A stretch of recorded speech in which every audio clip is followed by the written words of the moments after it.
ভোটের আগে কেরলের নাম পরিবর্তন, কেরলের নতুন নাম কেরালাম। কেরলের নাম পরিবর্তনে কেন্দ্রের অনুমোদন। ভোটের আগে কেরলের নয়া সমীকরণের ফল। বারবার আবেদনেও বদল নয় পশ্চিমবঙ্গের নাম। বিধানসভায় পাশ হওয়ার পরও বদলায়নি পশ্চিমবঙ্গের নাম।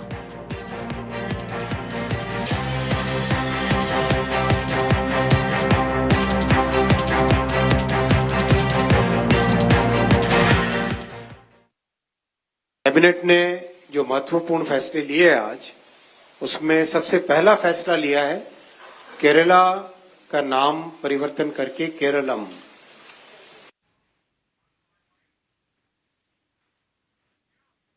পশ্চিমবঙ্গের নাম পরিবর্তন নয় কেন? কেন্দ্রকে প্রশ্ন মমতা বন্দ্যোপাধ্যায়ের। কেরলের নাম পরিবর্তনে কেন্দ্রকে প্রশ্ন। পশ্চিমবঙ্গের নাম বাংলার করার প্রস্তাব বিধানসভায় পাস, তারপরও নাম বদল না হওয়ায় ক্ষোভ মুখ্যমন্ত্রীর। বিজেপিকে বাংলা বিরোধী বলে তোপ মমতা বন্দ্যোপাধ্যায়। কেরালার নাম কেরালার হয়েছে, এতে আমরা খুশি, কিন্তু সাথে সাথে এটা আমি নিশ্চয়ই বলবো যে আমাদের বাংলা রাজ্যের নাম দেওয়ার ব্যাপারটা আমরা 2-3 বার করে বারবার কেন্দ্রের থেকে সংশোধনী এসছে, যা যা বলেছে সব করে দিয়েছে, কিন্তু গত 5 বছর ধরে বাংলার নামটা কিছুতেই ওরা দিচ্ছে না। বাংলার সংস্কৃতি, বাংলার শিক্ষা, বাংলার নামের সাথে যুক্ত আছে আমাদের ইয়াং জেনারেশন, নিউ জেনারেশন, যারা স্টুডেন্ট, যারা পড়াশোনা করে, যারা ইন্টারভিউতে যায়, যারা স্টেট হিসেবে ডাক পায়, তাদের একদম লাস্ট বেঞ্চে গিয়ে বসে থাকতে হয়, সবার পরে তাদের ডাকে। কিন্তু যখন কেরালাটা আপনারা নতুন চ্যাপ্টার ওপেন করলেন, সেখানে সিপিএমের সাথে আপনাদের ভাব হয়েছে বলে আপনারা তাদেরটা করলেন, কিন্তু আপনি বাংলাটা বাদ দিলেন কেন? তার মানে হচ্ছে বাংলাটা পড়ে থাকবে কেন? তখন আপনারা বাংলা বিরোধী বলে একদিন আপনারা চলে যাবেন, আমরা কিন্তু করিয়ে আনবো। বাংলাকে ব্রাত্য করায় তুঙ্গে রাজনৈতিক চর্চা। কেরালার নামকরণ কেরালা সরকার রেজলিউশন করে পাঠিয়েছিল, ভালো তো, সংস্কৃত ভাষা থেকে হচ্ছে, সবাইকে অ্যাপ্রিসিয়েট করা উচিত। কেরালাম হচ্ছে কেরল। মুখ্যমন্ত্রীর উদ্দেশ্যটা অন্যরকম। মুখ্যমন্ত্রী পশ্চিমবঙ্গ থেকে বাংলা করতে চাইছেন। পশ্চিমবঙ্গ এই নামটার মধ্যে এই ভূমির ইতিহাস লুকিয়ে আছে। বাংলা হয়ে গেলে কেউ মনে থাকবে না যে পূর্ববঙ্গ বলে একটা জিনিস ছিল। মুখ্যমন্ত্রী চাইছেন ওটা ভুলিয়ে দিতে। পশ্চিমবঙ্গ মানে পূর্ববঙ্গ একটা আছে, একসময় আমার দেশ ছিল, আমার বাড়ি ছিল, গোলা ভর্তি ধান ছিল, পুকুর ভর্তি মাছ ছিল। মুখ্যমন্ত্রী চাইছেন আমরা ভুলে যাই, হয়তো উনি ঘটি বলে ওটা চাইছেন, হতে পারে। দেখুন, এই কারণেই আমরা বিজেপিকে ঠিক বাংলা বিরোধী জমিদারি বলি। কেরালার নাম পরিবর্তিত হয়েছে কেরালার মানুষের আবেগকে, সেন্টিমেন্টকে সম্মান দিয়ে, বাংলার সংস্কৃতিকে সম্মান জানিয়ে।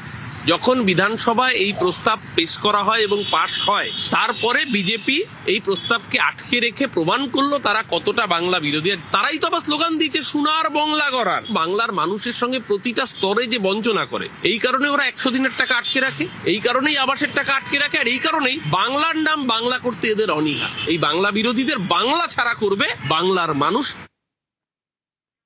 অজিত পাওয়ারের বিমান দুর্ঘটনায় বড়সড় প্রশ্ন। বিমানের রক্ষণাবেক্ষণ নিয়ে প্রশ্ন ডিজিসি এর। বিমান আদৌ ওড়ার অবস্থায় ছিল কিনা তা নিয়ে প্রশ্ন। ডিজিসি এর রিপোর্টে বিমান সংস্থাকে নিয়ে চাঞ্চল্যকর তথ্য। দুর্ঘটনায় নতুন করে তদন্তের নির্দেশ ডিজিসি এর। অজিত পাওয়ারের বিমান দুর্ঘটনায় বড়সড় প্রশ্ন। বিমানের রক্ষণাবেক্ষণ নিয়ে প্রশ্ন ডিজিসি এর।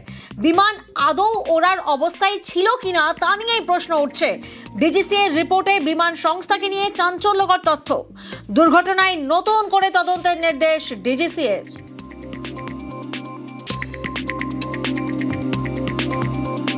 অজিত পাওয়ারের বিমান দুর্ঘটনায় প্রশ্ন মমতা বন্দ্যোপাধ্যায়ের। মমতা বন্দ্যোপাধ্যায়ের অভিযোগের প্রাথমিক সত্যতার রিপোর্টে বিমান দুর্ঘটনা নিয়ে সন্দেহ প্রকাশ মমতা বন্দ্যোপাধ্যায়ের। অজিত পাওয়ার, Deputy Chief Minister, he died today morning in a plane crash. I'm really shocked to see the news. There is no safety and security of the people of this country. Even the political leaders, I do not know what is the fate of the opposition political parties, but we work very much with the ruling party.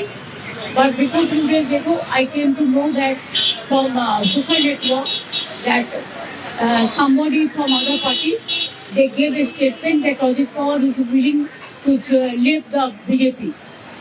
And now what happened today, I need proper investigation under the supervision of Supreme Court. Only we have the trust on Supreme Court, no other agency. All the agencies are being totally purchased. And really it's a great loss for the country. Maybe he's from the opposition.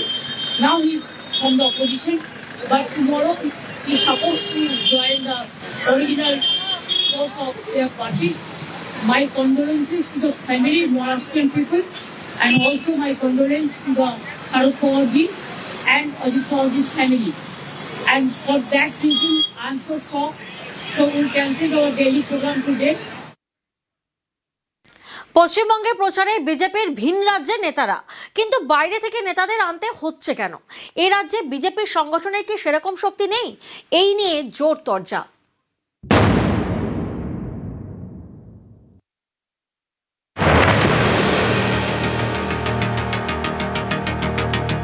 বঙ্গের রাজনীতি ভোটে গরম, শাসক থেকে বিরোধী কেউই 1 ইঞ্চি জমি ছাড়তে নারাজ। এই পরিস্থিতিতে প্রচারের ঝাঁঝ বাড়াতে বাংলায় আসছেন বিজেপির ভিন রাজ্যের নেতারা।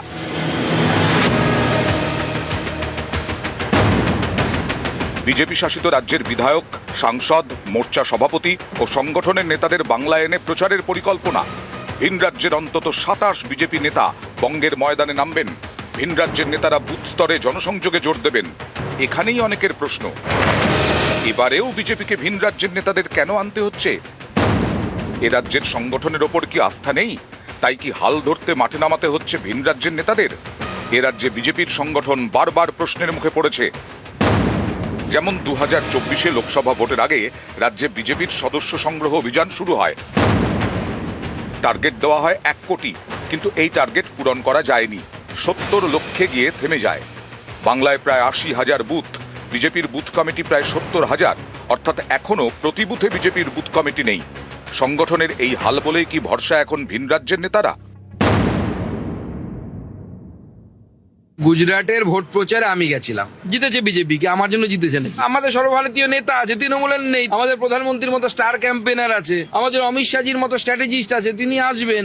আমাদের সর্বভারতীয় সভাপতি নীতিন নবীনের মতো এই অল্প বয়সে 45 বছর বয়সে 5 বার 6 বার জেতা বিধায়ক আছে, তিনি আসবেন। ওরা দেখবে আর জ্বলবে, লুচির মতো ফুলবে। বহিরাগতদের দল এই জন্য বলা হতো, চিরকাল বহিরাগতদের উপরে নির্ভরশীলতা। তারা কি বঙ্গ বিজেপির উপরে ভরসা করতে পারছেন না? তারাই কিন্তু মূল্যায়ন করেছে যে বঙ্গ বিজেপি দ্বারা হবে না, তাদেরকে উড়ে উড়ে আসতে হবে এবং এখানে মানুষকে প্রভাবিত করার চেষ্টা করবে।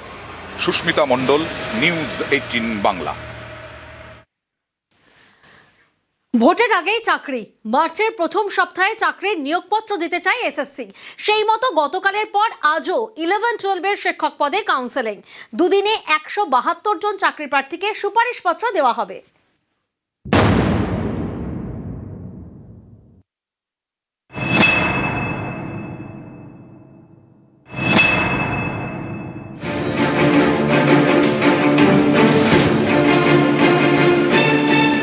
বাংলায় সামনেই ভোট, তার আগে চাকরি। একাদশ দ্বাদশের শিক্ষক নিয়োগের জন্য মঙ্গলবার থেকে কাউন্সেলিং শুরু করেছে স্কুল সার্ভিস কমিশন। সল্টলেকে এসএসসি ভবনে চাকরি প্রার্থীরা এদিন হাতে পেলেন সুপারিশপত্র। বুধবারও এই কাউন্সেলিং হবে। সিলেকশন হয়ে গেছে, এক্সাইটেড। নতুন চাকরি খুব শীঘ্রই তো সুপারিশ করা হবে। হ্যাঁ, যা শুনছি আর কি, যে 1 মাসের মধ্যে জয়েনিংও হয়ে যাবে। প্রথমে সুপারিশপত্র, তারপর চাকরি নিয়োগপত্র। রাজ্য চায় মার্চের প্রথম সপ্তাহে নিয়োগপত্র দিতে। গত ডিসেম্বরে স্কুল সার্ভিস কমিশনকে সুপ্রিম কোর্ট নির্দেশ দেয় 2026 সালের 31শে অগস্টের মধ্যে কাউন্সেলিং প্রক্রিয়া শেষ করতে হবে। নবম, দশম এবং একাদশ দ্বাদশের নিয়োগ প্রক্রিয়াও শেষ করতে হবে। এরপর 21শে জানুয়ারি একাদশ দ্বাদশ শিক্ষক নিয়োগের মেধা তালিকা প্রকাশ করে এসএসসি। মেধা তালিকা এবং ওয়েটিং লিস্ট মিলিয়ে 18,000 নামের তালিকা প্রকাশ করা হয়। 1 মাস পর এবার চাকরির কাউন্সেলিং। মঙ্গলবার এবং বুধবার প্রথম পর্যায়ে 7টি বিষয়ে কাউন্সেলিং। দুদিনে 172 জন চাকরি প্রার্থীকে সুপারিশপত্র। একাদশ দ্বাদশে শূন্য পদ 12,445। ভালো লাগলো, চান্স পেলাম। হ্যাঁ, আমি ফ্রেশার্স ক্যান্ডিডেট হিসেবে পেয়েছি, আমার ভালো লেগেছে। সব কিছু যাতে ভালোভাবে হয়ে যায়, আর যাতে কোনো বাধা না থাকে, এটাই বলতে চাই। ইতিমধ্যেই পর্ষদের থেকে জাতি এবং বিষয়ভিত্তিক শূন্য পদের তালিকা নিয়েছে এসএসসি। এরপর ফের কবে কাউন্সেলিং হবে তা বিজ্ঞপ্তি দিয়ে জানাবে school service commission. News 18 Bangla.